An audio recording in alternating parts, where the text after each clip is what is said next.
श्री गणेशाय नमः। जय श्री कृष्णा। ओम नमो भगवते वासुदेवाय। राधे राधे। कार्तिक मास महात्म कथा का 14वां अध्याय प्रारंभ करते हैं। तब उसको इस प्रकार धर्म पूर्वक राज्य करते हुए देख देवता क्षुब्ध हो गए। उन्होंने देवादिदेव शंकर का मन में स्मरण करना आरंभ किया। तब भक्तों की कामना पूर्ण करने वाले शंकर ने नारद जी को बुलाकर देव कार्य की इच्छा से उनको वहां भेजा। शंभु भक्त नारद शिव की आज्ञा से देवपुरी में गए। इंद्रादिक सभी देवता व्याकुल हो शीघ्रता से उठ नारद जी को उत्कंठा भरी दृष्टि से देखने लगे। अपने सब दुखों को कहकर उन्हें नष्ट करने की प्रार्थना की। तब नारद जी ने कहा, मैं सब कुछ जानता हूँ, इसलिए अब मैं दैत्यराज जलंधर के पास जा रहा हूँ। ऐसा कहे नारद जी देवताओं को आश्वासित कर जलंधर की सभा में आए। जलंधर ने नारद जी के चरणों की पूजा कर हंसते हुए कहा, हे ब्राह्मण, कहिए आप कहाँ से आ रहे हैं, यहाँ कैसे आए हैं? मेरे योग्य जो सेवा हो उसकी आज्ञा दीजिए। नारद जी प्रसन्न होकर बोले, हे महाबुद्धिमान जलंधर, तुम धन्य हो। मैं स्वेच्छा से कैलाश पर्वत पर गया था, जहाँ 10,000 योजनों में कल्प वृक्ष का वन है। वहाँ मैंने सैकड़ों कामधेनुओं को विचरते हुए देखा तथा यह भी देखा कि वह चिंतामणि से प्रकाशित परम दिव्य अद्भुत और सब कुछ सुवर्ण में है।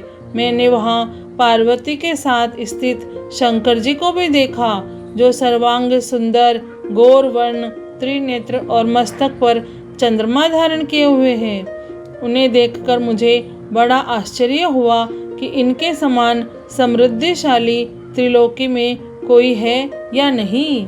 हे दैत्येंद्र, उसी समय मुझे तुम्हारी समृद्धि का स्मरण हो आया और उसे देखने की इच्छा से ही मैं तुम्हारे पास चला आया हूँ। यह सुन जलंधर को बड़ा हर्ष हुआ।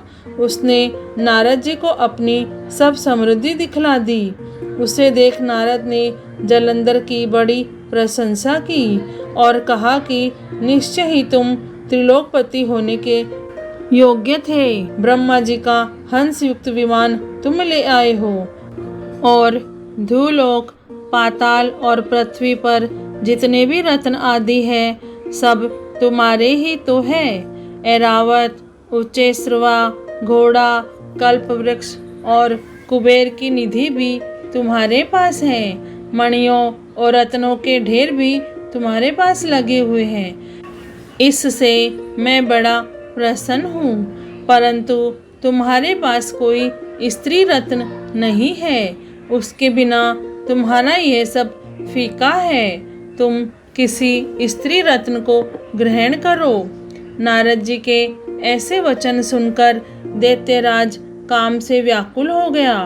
उसने नारद जी को प्रणाम कर पूछा कि ऐसी स्त्री कहाँ मिलेगी जो सब रत्नों में श्रेष्ठ हो। नारद जी ने कहा, ऐसा रत्न तो कैलाश पर्वत में योगी शंकर ही के पास है। उनकी सर्वांग सुंदरी पत्नी देवी पार्वती बहुत ही मनोहर है।